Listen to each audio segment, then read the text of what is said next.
Hello everyone. तो आइए प्यारे बच्चों, आज हम शुरू कर रहे हैं कक्षा 6 का आपका गणित प्रकाश की जो बुक है उसका लेसन नंबर 4 है, जो आंकड़ों का प्रबंधन और प्रस्तुतिकरण।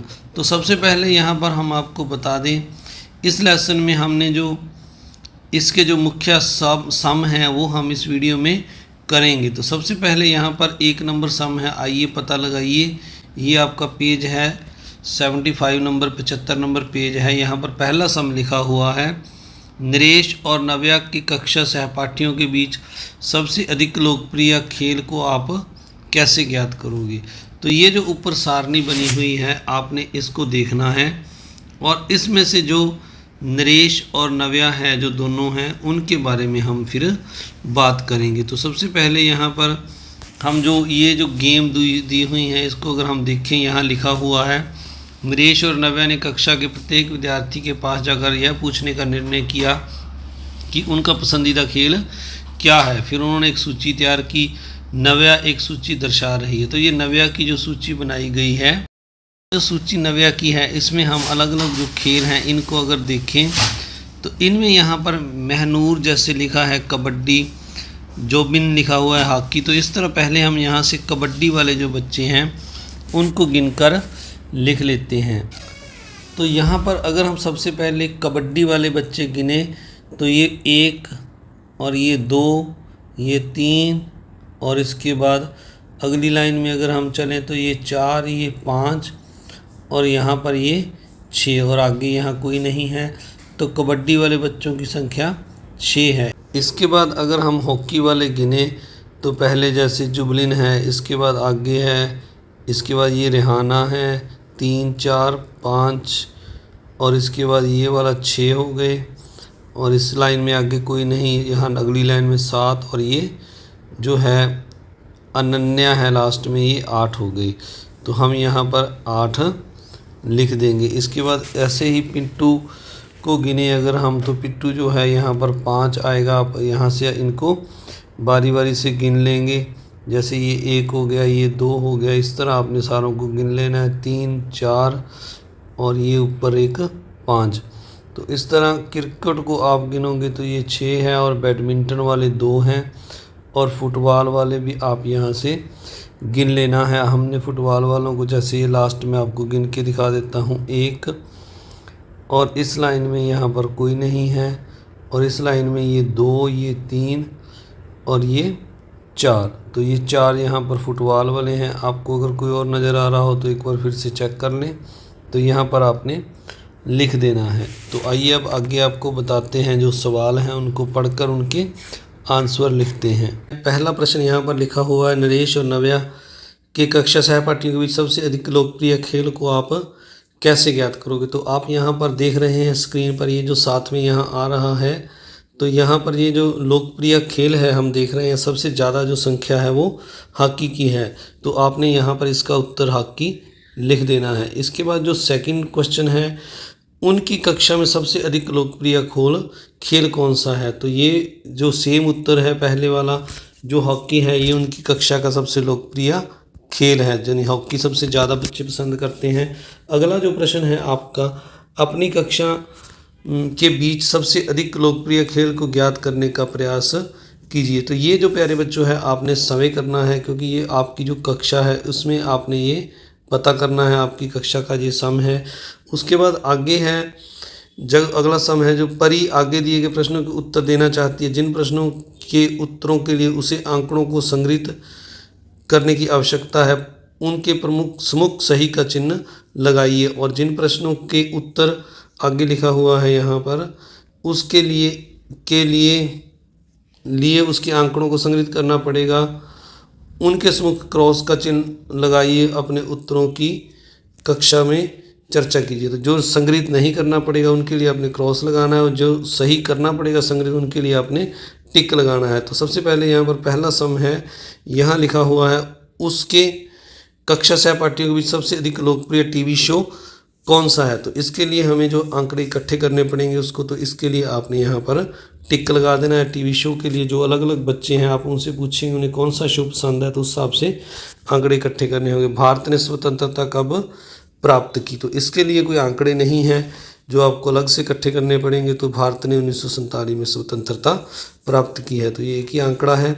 अगला सी है, इसके बी में आपने क्रॉस लगा देना है। उसके मोहल्ले या बस्ती में कितना पानी नष्ट हो रहा है। तो इसके लिए आपको आंकड़े इकट्ठे करने पड़ेंगे। जो आपके अलग अलग मोहल्ले में घर हैं उनसे आपको पूछ कर भी एक घर 50 लीटर नष्ट कर रहा है, 20 100 कर रहा है।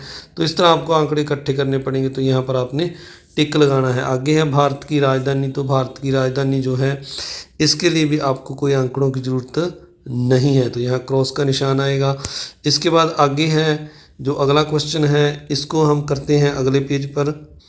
ये जो आगे यहाँ पर ये वाला सम है, ये है जो आपका पेज नंबर मैं आपको दिखा देता हूँ प्यारे बच्चों जल्दी से कितना है। तो ये आपका पेज नंबर 76 है। यहाँ पर ये जो मिलान चिन्ह दिए हैं आगे आपने इनको पूरा करना है। जैसे पहले जलेबी का दिया है 6, तो ये 6 लगे हैं। फिर गुलाब जामुन के लगे हैं ये 9, तो 9 लिख दिया। यहाँ पर जो है गुजिया के हम गिन लेंगे, ये 5 है, ये 5 10 और ये 3 13। तो आपको बता दें, 1 के लिए हम 1 डंडा लगाते हैं, 2 के लिए 2, 3 के लिए 3, 4 के लिए 4 और 5 के लिए इस तरह कर देते हैं, उल्टा लगा देते हैं एक लाइन। तो ये 5 हो गया। तो इस तरह ये 5 है, ये भी 5 है और ये 3, ये 13 हो गया। अगले में ये 3 है और अगले में हम गिने अगर 5 और 2 ये है तो ये 7 है। तो इस तरह आपने यहाँ पर इसको लिख देना है। आइए अब इसके नीचे आगे देखते हैं जो क्वेश्चन है इसके। तो यहाँ पर लिखा हुआ है, मिठाइयों की सही संख्या में खरीदने में श्री नीलेश की सहायता करने के लिए उपयुक्त सारणी को पूरा कीजिए। तो यहाँ पर हमने सारणी को पूरा करना है। कितने विद्यार्थियों ने जलेबी का चयन किया। तो ऊपर वाली सारणी में हमने देखना है जलेबी वाले कितने बच्चे हैं, ये 6 बच्चे हैं। तो यहाँ पर आपने 6 लिख देना है पहले कॉलम में। इसको हम साथ में आपके लिए स्क्रीन पर ले रहे हैं जो टेबल है, तो इससे आपको थोड़ी आसानी हो जाएगी। तो इस सारणी को देखकर ही आपने सारे जवाब देने हैं। तो जैसे पहले का जो है 6 आया था। अब आगे है जो बर्फ़ी को डैश विद्यार्थियों द्वारा पसंद किया जाता, तो ये आप देख रहे हैं यहाँ पर 3 है, तो यहाँ आप 3 लिख देंगे। गुजिया को कितने विद्यार्थी चुनते हैं। तो गुजिया के सामने अगर देखें तो आप यहाँ पर 13 है, तो यहाँ आप 13 लिख देंगे। इस तरह रसगुल्लों को डैश विद्यार्थियों द्वारा चुना जाता है। तो रसगुल्ले जो हैं आप देख रहे हैं यहाँ पर 7 विद्यार्थी हैं। कितने विद्यार्थियों ने गुलाब जामुन का चयन किया। तो गुलाब जामुन वाले ये जो है आपको दिखाई दे रहे हैं, ये 9 बच्चे हैं। तो इस तरह आपने इस सम को पूरा करना है। इसके बाद आइए अब आगे जो अगली सारणी है इसको देखते हैं। यहाँ पर तो आगे जो ये लिखा हुआ है इसी का पहले का ही दूसरा पार्ट है। आगे लिखा, ये आपको पढ़कर सुना देते हैं। श्री नरेश ने अपने कर्मचारी को सारणी में दिए गए विवरण अनुसार मिठाइयाँ खरीद कर लाने का अनुरोध किया। दी गई सारणी में सही संख्या में मिठाइयों को खरीदने में सहायता मिली। आगे लिखा क्या, दी गई सारणी प्रत्येक बच्चे को सही प्रकार की मिठाइयाँ वितरित करने के लिए पर्याप्त है, व्याख्या कीजिए। आगे लिखा, यदि यह पर्याप्त नहीं है तो इसका विकल्प क्या है। तो ये जो आगे हम इसको थोड़ा सा ऊपर कर लेते हैं। ये नीचे जो हमारे पास ये लिखा हुआ है, यहाँ लिखा है नहीं, तो ये पर्याप्त नहीं है उनका तरीका। बच्चों से पूछकर पसंदीदा मिठाइयाँ बांटें या प्रत्येक बच्चे का नाम लिखकर कि उसे कौन सी मिठाई पसंद है और उसे बांटे। तो ये जो हमने आंसर लिखा है इस तरह वो मिठाइयाँ बांटे तो सही विकल्प होगा। तो आइए अब अगला जो सम है इसके बाद ये करते हैं। यहाँ पर लिखा हुआ है, आइए पता लगाइए। निम्नलिखित प्रश्नों के उत्तर ज्ञात करने में सुश्री संध्या की सहायता कीजिए। तो ऊपर ये एक टेबल बना हुआ है, यहाँ लिखा है सुश्री संध्या ने अपने विद्यार्थियों से उनके जूतों के साइज में पूछा, उन्होंने प्राप्त आंकड़ों को बोर्ड पर लिखा। तो ये जो उनके जूतों की साइज है, किसी का 4 नंबर है, किसी का 5, किसी का 3, तो सारे लिख दिए उन्होंने। फिर उन्होंने विद्यार्थियों को जूतों के साइज को आरोही क्रम में व्यवस्थित किया। तो ये उन्होंने आरोही क्रम में व्यवस्थित कर लिया है। तो हम इसके हिसाब से इनके प्रश्नों के उत्तर देने की कोशिश करते हैं। उसके बाद देखते हैं अगर कोई प्रश्न रह गया तो उसका हम अलग से उत्तर देंगे। तो यहाँ पर लिखा हुआ है पहले प्रश्न में, निम्न प्रश्नों के उत्तर ज्ञात करने में सुश्री संध्या की सहायता कीजिए। कक्षा में अधिकतम जूतों का साइज डैश है। तो यहाँ पर हमने लिखना है जो सबसे ज़्यादा बड़ा जूता है वो कितने नंबर का है। तो अगर हम देखें तो ये लास्ट में 7 है। तो इसका मतलब जो है, तो आप इस सारणी में देख रहे हैं जो सबसे बड़ा साइज वो 7 है। तो इस यहाँ पर हम पहले खाली स्थान में अधिकतम साइज 7 भर देंगे। फिर पूछा कक्षा में जूतों का न्यूनतम साइज। तो न्यूनतम जो है 3 नंबर के जूते हैं, तो हम यहाँ पर 3 लिख देंगे। रोही क्रम में लिखने का हमें ये फ़ायदा हुआ। फिर आगे लिखा है विद्यार्थी डैश विद्यार्थी हैं सी में जो 5 के साइज़ का जूता पहनते हैं। 5 नंबर साइज़ की अगर हम देखें यहाँ से तो 5 नंबर के जो इतने बच्चे हैं ये जूता पहनते हैं। अगर हम इनको गिने 1 2 3 4 5 6 7 8 9 10 तो ये 10 विद्यार्थी आपने यहाँ पर लिख देना है जो 5 नंबर साइज़ का जूता पहनते हैं। आगे लिखा है डैश विद्यार्थी जो 4 से बड़े साइज़ का जूता पहनते हैं। अब आपने 4 से बड़े साइज़ का गिनना है तो ये 3 और 4 को आपने छोड़ देना है और 5 से यहाँ से आपने शुरू करना है। तो 5 के ये 10 थे और 6 के आगे गिन लेते हैं हम 11 12 13 14 और एक ये 15 विद्यार्थी हो गए जिन 4 नंबर के बड़ा जूता पहनते हैं, यानी 5 के 10 6 के 4 और 7 का 1 तो ये सारा 15 आ गया। तो इस तरह आपने इस सम को करना है। आगे है अगला जो प्रश्न है दूसरा, आरोही आंकड़ों को रोही क्रम में व्यवस्थित करने से उक्त प्रश्न को उत्तर देने में किस प्रकार की सहायता प्राप्त हुई। तो इसमें हम लिख देंगे ये जो है सम, इसका उत्तर हम लिख देंगे। इससे हमने आसानी से सभी प्रश्नों के उत्तर ढूंढ लिए। तो आपने यहाँ पर लिख देना है आसानी से हमने सभी प्रश्नों के उत्तर ढूंढ लिए। आगे है क्या आंकड़ों को व्यवस्थित करने की अन्य विधि भी है। तो हाँ, आंकड़ों को अन्य व्यवस्थित करने की अन्य विधि भी है जो ये आपकी स्क्रीन पर मैंने यहाँ पर आपके लिए बना दिया है। ये जो पहले जूतों का साइज़ लिखा है, फिर ये मिलान चिन्ह लिखा है, फिर ये साइज़ की संख्या लिखी है। तो इस तरह आपने पहले जैसे मैंने 3 नंबर का साइज़ लिया, मिलान चिन्ह में ये मैंने 3 लगा दिया और साइज़ की संख्या 3। तो इस तरह आप इसको दूसरे तरीके से इस तरीके से भी कर सकते हैं। फिर इसके बाद अगला प्रश्न है, आइए इसको भी जल्दी से कर लेते हैं।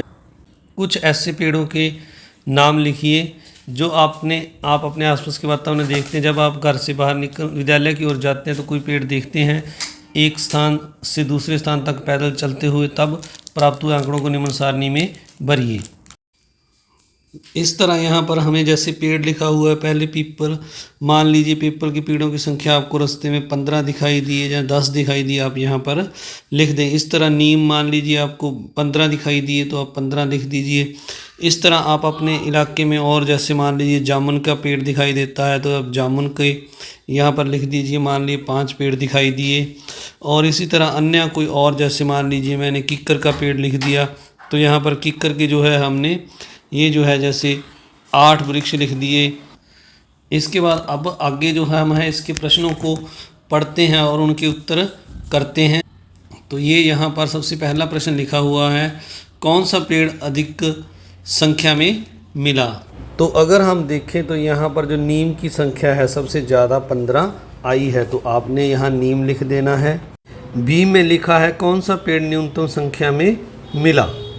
इसके बाद जो जामुन का पेड़ न्यूनतम संख्या में मिला, तो जो जामुन का पेड़ है हम वहाँ उसको न्यूनतम में लिख देंगे जामुन। क्या ऐसे 2 पेड़ पाए गए जिनकी संख्या समान थी, तो हमारे यहाँ पर कोई समान नहीं आई। तो आपने भी प्यारे बच्चों इस तरह अपने रास्ते में आने वाले पेड़ों की संख्या को गिनकर लिखना है। जैसे मैंने आपको ये सम करके दिखाया, आपने अपने आप इसको करना है। इसके बाद अगला जो सम है यहाँ लिखा हुआ है, एक कोरा कागज़ लीजिए, उस पर एक समाचार पत्र से लिया हुआ कोई एक छोटा समाचार चिपकाइए। तो आपने एक कागज़ लेना है अपनी कॉपी का साफ, उस पर कोई न्यूज़पेपर में से उसकी कटिंग काट कर लिख लेनी, चिपके लेनी है। आगे लिखा है प्रत्येक विद्यार्थी एक भिन्न लेख का उपयोग कर सकता है। तो अलग अलग कक्षा में जो बच्चे हैं वो अलग अलग जो है न्यूज़पेपर की कटिंग ले सकते हैं। अब कागज़ पर नीचे दर्शाए अनुसार एक सारणी तैयार कीजिए। प्रत्येक ऐसे छोटे समाचार पत्र के अक्षरों में CEIR X और X की संख्या गिनिए और निम्न सारणी को पूरा कीजिए। तो हमने यहाँ पर जो अलग अलग आप न्यूज़पेपर लेंगे उसमें जो संख्या होगी अलग अलग अक्षरों की, इनकी यहाँ पर लिखनी है। तो जैसे सबसे पहले हम यहाँ पर छोटे अक्षर लिखा हुआ है छोटे समाचार पत्र से प्राप्त अक्षरों की संख्या। तो आप जब उस अक्षर न्यूज़पेपर में कटिंग को पढ़ेंगे न्यूज़ की, तो उसमें मान लीजिए आपको C है जो जितनी बार भी आया आपने यहाँ पर लिख देना है। जैसे मान लीजिए मैंने जो पढ़ा उसमें 20 बार आया, इसी तरह E जो है वो 40 बार आया, और इसके बाद जो I है ये 35 बार आया। तो इसके बाद R है ये 30 बार आया, और इसी तरह जो X मेरा था वो 10 बार आया। तो आगे लिखा हुआ है सभी के द्वारा चयनित कोई किया हुआ अक्षर। तो आप यहाँ पर कोई अन्य अक्षर भी ले सकते हैं, जैसे A ले सकते हैं, या उसमें से कोई अन्य अक्षर B या C कोई भी ले सकते हैं, उसकी भी संख्या मान लिख सकते हैं। यहाँ पर मान लीजिए इसकी संख्या हम यहाँ पर 5 लिख देते हैं या 15 लिख देते हैं। तो यहाँ पर पूछा गया सबसे अधिक बार प्राप्त हुआ अक्षर, तो आपको उसमें जो सबसे अधिक बार अक्षर प्राप्त हुआ आपने देख कर लिखना। जैसे मेरा ई ज़्यादा बार आया है तो मैं यहाँ ई लिख देता हूँ। सबसे कम बार प्राप्त हुआ अक्षर, तो मेरा यहाँ पर जैसे मान लीजिए एक्स आया है, तो आपका जो आएगा आपने लिख देना है। इन 5 अक्षरों CEIRX को उनकी बारहमता के आरोही क्रम में लिखकर सूची बनाइए। तो अब हमने ये जो संख्या आई है इनको आरोही क्रम में यानी बढ़ते हुए क्रम में लिखना है। तो मैं यहाँ पर आपको लिख कर दिखा देता हूँ जल्दी से। तो आगे पहले हम इस प्रश्न को पूरा पढ़ लेते हैं। इसके बाद आगे लिखा हुआ आरोही क्रम में लिखकर सूची बनाइए। अब अपनी सूची के क्रम की कक्षा सहपाठियों की सूची के क्रमों से तुलना कीजिए। तो आपने जैसे इसको आरोही क्रम में लिखकर, जैसे पहले हमारा जो आया है सबसे पहले हम x लिखते हैं, x में कम है सबसे, फिर उसके बाद जो C है, C के बाद जो हमारा R आएगा, R के बाद E आएगा, I आएगा, I के बाद E आएगा। तो मैं इनकी संख्या भी आपको बता देता हूँ। x हमारे पास 10 आया था और C है जो 20 आया था। इसके बाद R 30 आया था, I 35 आया था और E जो सबसे ज़्यादा 40 बार आया था। तो ये हमारी जो संख्या की हमने इसको आरोही क्रम में लिख लिया। तो इसी तरह अन्य साथी भी आपके आरोही क्रम में लिखेंगे और उनसे आपने तुलना करनी है, क्या यही आपका क्रम है और उनका भी यही क्रम बनता है या नहीं बनता है। आइए अब आगे देखते हैं क्या लिखा हुआ है। आगे लिखा हुआ है डी में, वह प्रक्रिया लिखिए जिसमें आपने इस कार्य को पूरा किया। तो इसमें हमने पहले C ढूंढकर गिनकर लिखा, जो मैं आपको बता रहा हूँ यहाँ पर डी का जो आंसर आपने लिखना है। पहले हमने C को ढूंढ कर लिखा, उसके बाद फिर E को इस तरह I, R और X की जो गिनती है उनको ढूंढकर क्रम वाइज लिख दिया। ढूंढकर आप लिख देंगे क्रम वाइज, क्रम अनुसार हमने इनको इस सारणी में लिख दिया, अनुसार लिख दिया। इसके बाद हम जो अगला प्रश्न है वो करते हैं। ये आपने उतार लेना है अपनी कॉपियों पर। CEIRX को ढूंढकर क्रम अनुसार हमने लिख दिया। इसके बाद जो अगला प्रश्न है उसमें हमसे ये पूछा गया है, अपने मित्रों के साथ उनके द्वारा अपनाई गई प्रक्रियाओं के बारे में चर्चा करो। तो आपके जो मित्र हैं उन्होंने क्या प्रक्रिया अपनाई, तो इसका उत्तर भी आप लिख देंगे यही प्रक्रिया। आप उनसे पूछ लें पहले भी उन्होंने क्या किया, तो अगर आप जैसी प्रक्रिया अपनाई तो आप लिख देंगे उन्होंने भी यही प्रक्रिया की होगी। तो उनसे पूछ कर लिखना है, वैसे आप लिख सकते हैं उन्होंने भी यही प्रक्रिया की होगी। अगला जो सम है इसमें लिखा हुआ है, यदि आप यही कार्य कन्या समाचार पत्र के साथ करते तो आप किस प्रक्रिया को अपनाएंगे। तो यही जो हमारी फिर से यही प्रक्रिया हमारी होगी। तो इसका उत्तर भी आप यही लिख देंगे, यही प्रक्रिया इसमें भी हम अपनाएंगे जो हमने बारी बारी से अक्षरों को ढूंढकर लिखा है। तो आप सभी का इस वीडियो को देखने के लिए बहुत बहुत धन्यवाद। अगर चैनल पर नए हैं तो चैनल को सब्सक्राइब जरूर कर लें, वीडियो को लाइक करें और अपने दोस्तों मित्रों में शेयर भी जरूर करें। मिलते हैं अगले पेज के साथ नई एक्सरसाइज के साथ। Thank you very much.